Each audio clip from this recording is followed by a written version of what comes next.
Imagine being locked away in a cold, echoing convent at just 13 years old, your life scripted by family greed and societal chains, only to ignite a forbidden passion that spirals into murder, torture, and eternal damnation. This is the harrowing tale of Virginia de Leyva, the infamous nun of Monza, whose secret love affair shattered the facade of holy piety and exposed the rotting underbelly of the Catholic Church in 17th century Italy.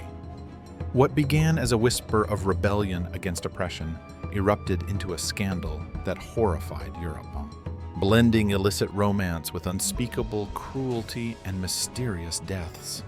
But was her fate a curse of divine justice, or the brutal price of defying a hypocritical system? Sixes. Stay tuned as I unravel this dark chapter of history, step by step. And if you're captivated by tales of royal tragedies and hidden scandals, hit that subscribe button now. Welcome back, history lovers. Today, I bring you deep into the shadowed corridors of Renaissance Italy, where the air was thick with the incense of piety and the intrigue of power. It's the early 1600s, a time when the Counter-Reformation gripped Europe like a vice, with the Catholic Church wielding absolute authority to stamp out heresy and enforce moral purity after the Protestant revolt. In Milan, under Spanish rule, the duchy was a hotbed of political maneuvering, where noble families vied for influence amid the backdrop of wars, like the 30 Years' War brewing in the north and the ever-present threat of plague ravaging cities. Convents weren't just sanctuaries of faith, fours. They were often dumping grounds for unwanted daughters, a cost-saving measure to preserve family fortunes by avoiding hefty dowries. Women, especially from aristocracy, had few choices. Fives. Marriage, the nunnery, or disgrace. The atmosphere was one of stifling control. Fours. Sumptuary laws dictated modest dress. Inquisitors lurked to root out sin, and the church's hypocrisy loomed large, preaching celibacy while scandals simmered beneath gilded altars. At the heart of the story is Virginia Maria de Leyva, born in 1575 into one of Milan's most powerful houses. Her father, Don Martin de Leyva, was a Spanish nobleman and Count of Monza, a man of ruthless ambition, who served as a military governor and amassed wealth through conquests in the Americas. Her mother, Virginia Marino, came from a wealthy merchant family, but died when Virginia was young, leaving her in a household dominated by patriarchal control. The family tree is a tangled web of alliances. Fours. Don Martin remarried twice, producing half-siblings, and Virginia's lineage tied her to influential Spanish and Italian nobility, including ties to the Habsburgs through distant relations. But this prestige came with chains. As the eldest daughter, Virginia was expected to secure an advantageous marriage, yet her father's greed. Fives. Documented in family ledgers, preserved in Milan's archives. Fives. Led him to force her into the Benedictine convent of San Maurizio in Monza at age 13 in 1588. He paid a mere fraction of a dowry to the church, claiming it was her vocation, while saving the rest for his son's inheritances. From her earliest days, Virginia's life was marked by isolation and resentment. Contemporary accounts, like those in the trial records, later compiled by the Inquisition, describe her as a bright, spirited child, educated in the classics by private tutors before her enclosure. She learned Latin, music, and theology, but these were mere ornaments for a life of enforced piety. One formative anecdote comes from a letter by her aunt, a nun herself, who wrote in 1587, Fours. The girl shows a keen mind.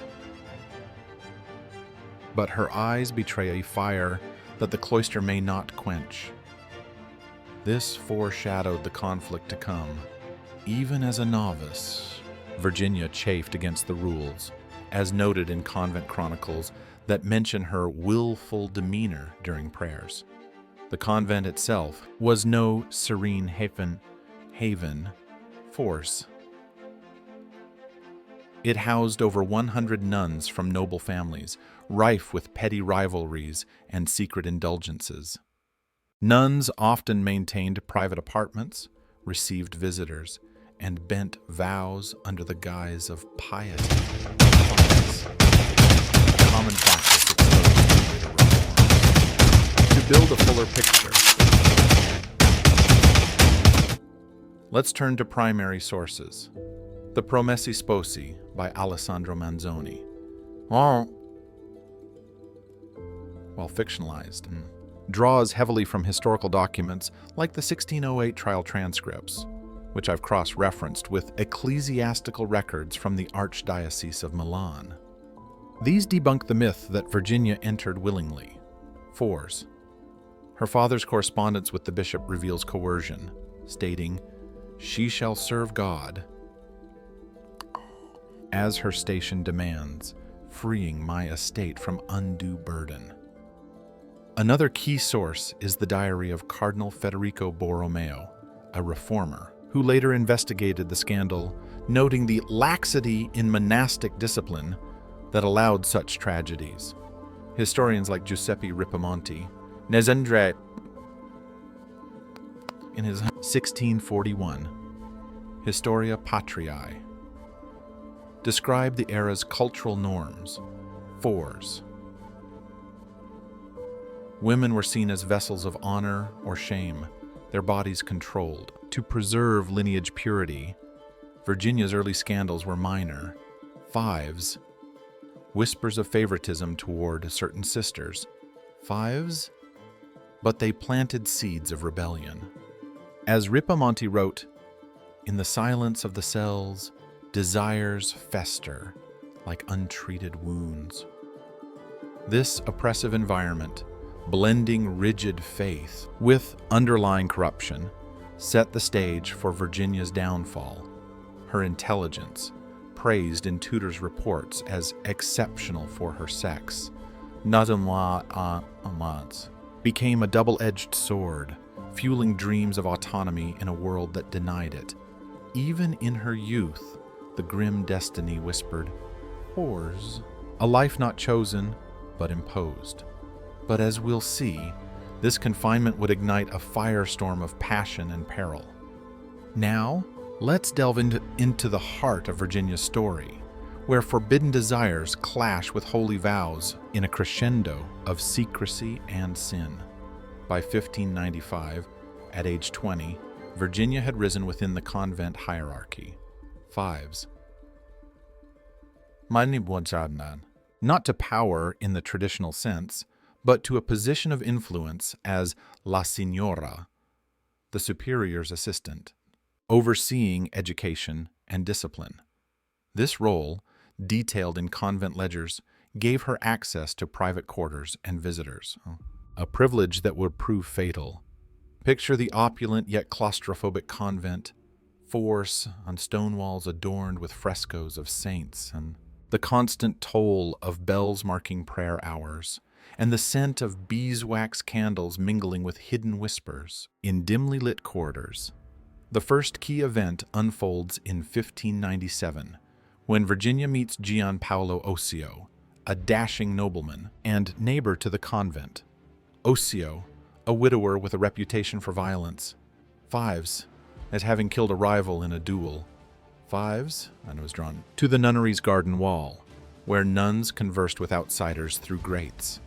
According to trial testimonies from Sister Ottavia, their initial encounters were innocent. Fours. Ossio, feigning interest in religious counsel, passed notes and gifts. But passion ignited swiftly. Virginia, starved for affection, responded with fervor. A preserved letter from Ossio, smuggled via a complicit priest, reads, "Force. Your eyes through the bars pierce my soul. 4s. I am yours, if you dare claim me. This mini-story builds with stolen glances, turning to clandestine meetings in a hidden chamber, facilitated by bribed sisters. The conflict peaks when Virginia discovers she's pregnant in 1598, forcing a desperate abortion attempt with herbs, as confessed by midwife testimonies. The resolution? Sixes. A live birth in secret. The child smuggled out and raised as Osio's illegitimate. The causes. 4s. Virginia's rebellion against oppression, fueled by her education. That taught her of classical loves like Dido and Aeneas. Effects. 4s. It bound her to Ocio, escalating risks, and weakened convent discipline, leading to murmurs among the nuns. But the situation escalated dramatically in 1602, with the second major event, 4s. The murders that sealed their fate. Envision the tense atmosphere, 5s. A stormy night. The convent's halls echoing with muffled cries. Sister Caterina, a young novice who discovered the affair and threatened to report it, became the target. Ocio, with Virginia's alleged complicity, lured her to the garden and shot her. The deed was done in shadow, her blood staining the earth like accusation. Virginia, according to eyewitness accounts from Sister Benedetta, helped dispose of the body in a lime pit beneath the convent floor. Why this choice? 6s. Fear of exposure. 4s. The church's punishment for broken vows was severe. 5s. Excommunication or worse, immediate consequences. 4s. Paranoia gripped the lovers, leading to more killings. Ocio murdered a blacksmith who overheard plans and another nun, Candida, who grew suspicious. Long term, these acts drew inquisitorial attention, fracturing the de Leyva family's honor and highlighting monastic corruption, prompting reforms by Cardinal Borromeo. The third pivotal phase, from 1604 to 1606, centers on Virginia's second pregnancy and deepening cruelty. Pregnant again, she bore a daughter, Alma. Hidden within the convent, sensory details abound. 4s. The agony of labor stifled by gags, the infant's cries hushed in cellars. Quotes from Virginia's trial letters reveal her torment. 4s. I loved him beyond reason, but the fruit of our sin weighs like chains. Analysis shows her choices stemmed from trauma. 5s. Early loss of freedom bred desperation for control through love. Effects rippled outward. 4s. Ocio's violence spiraled, killing a servant who blackmailed them, eroding alliances. The dynasty suffered. 4s. Don Martin's death in 1603 left Virginia vulnerable, his will ignoring her plight. For the people of Monza, rumors bred fear, painting the convent as haunted. The story is getting more intense. If you're finding this compelling, take a moment to hit subscribe and turn on notifications so you don't miss the deeper analysis to come. Now, as suspicions mounted, the net closed in. 8s. We arrive at the shattering climax, where whispers turn to accusations, and the weight of sin crushes all involved.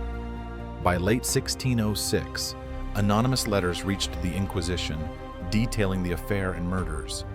Cardinal Borromeo, in his investigative reports, described the atmosphere. Horrors. The air in Monza hung heavy with dread, as if the walls themselves wept blood. The arrest came suddenly, on a chill November dawn. 5s. Soldiers storming the convent, dragging Virginia and her accomplices to Milan's grim dungeons. Eyewitness accounts from guards note her defiance. 4s. She walked with head high, but her eyes held the terror of the damned. The trial, spanning 1607 to 1608, was a spectacle of torture and confession, moment by moment etched in official transcripts. Virginia endured the cord torture. Fives, hard, ropes binding her limbs, twisted until bones cracked. A medical analysis from the era, penned by inquisitor physicians, states, fours. Morphin.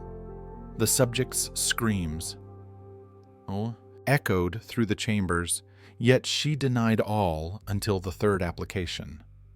Osseo, captured after fleeing, faced similar horrors. Fours.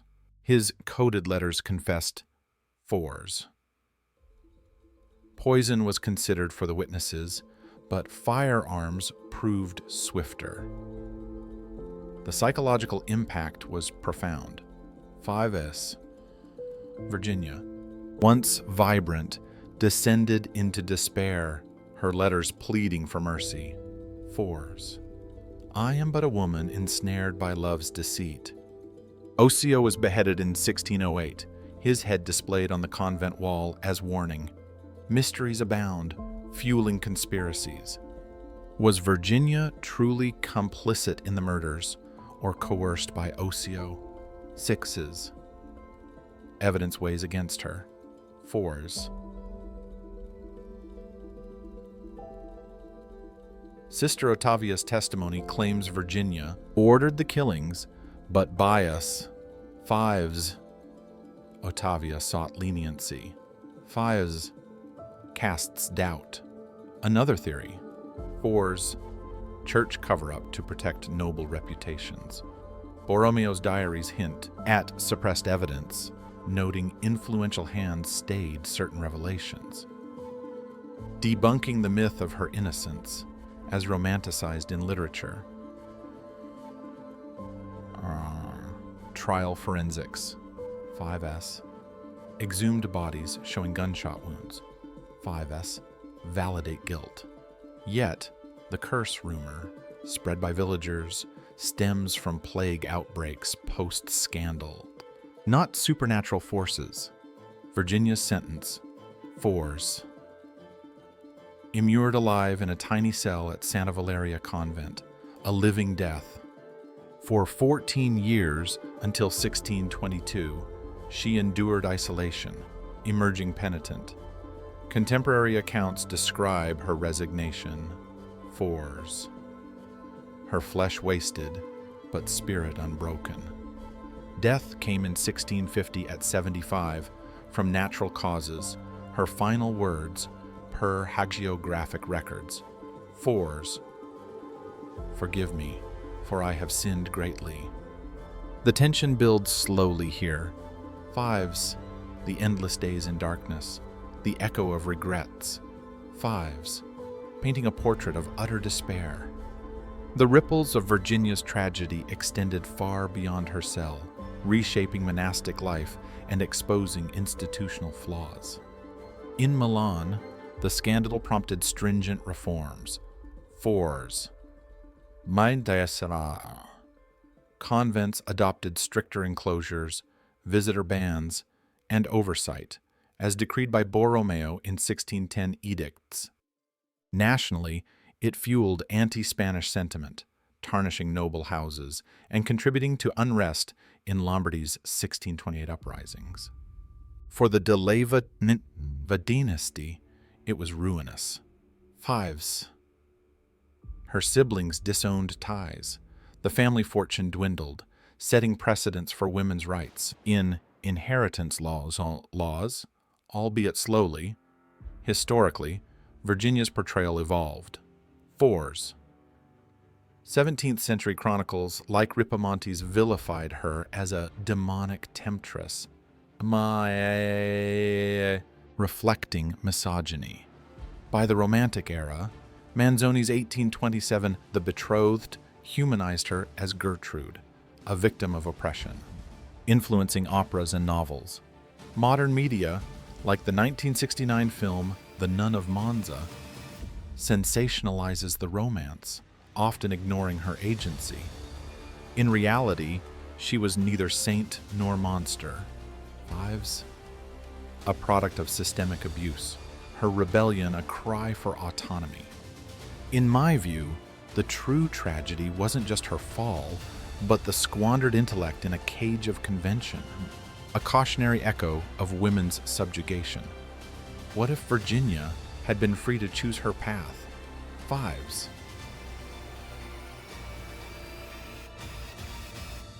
Would history remember a scholar instead of a scandal?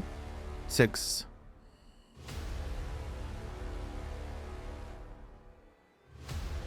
Share your thoughts. 4s. How does her story reflect ongoing fights for individual rights against oppressive systems? 6s. Transform. In the end, Virginia de Leyva's forbidden love stands as a haunting reminder of how oppression breeds rebellion and passion can unravel empires of faith. From a coerced novice to a scandal's epicenter, her life exposes the Church's hypocrisy and the brutal cost of defying norms. Yet it underscores human resilience. 5s, the spark of autonomy that endures even in chains. Thanks for joining me on this journey through darkness. 4s. It's a powerful lesson that true freedom demands courage, no matter the era. If you found this story compelling, please like the video. If it moved you, subscribe to join me in exploring more forgotten histories and share your detailed thoughts below. For more deep dives, check out my playlist on royal tragedies and church scandals, or support the channel on Patreon at link for exclusive content. In our next video, we'll unravel the mystery of Don Carlos, the inbred prince imprisoned by his father. Keep exploring history. 6s.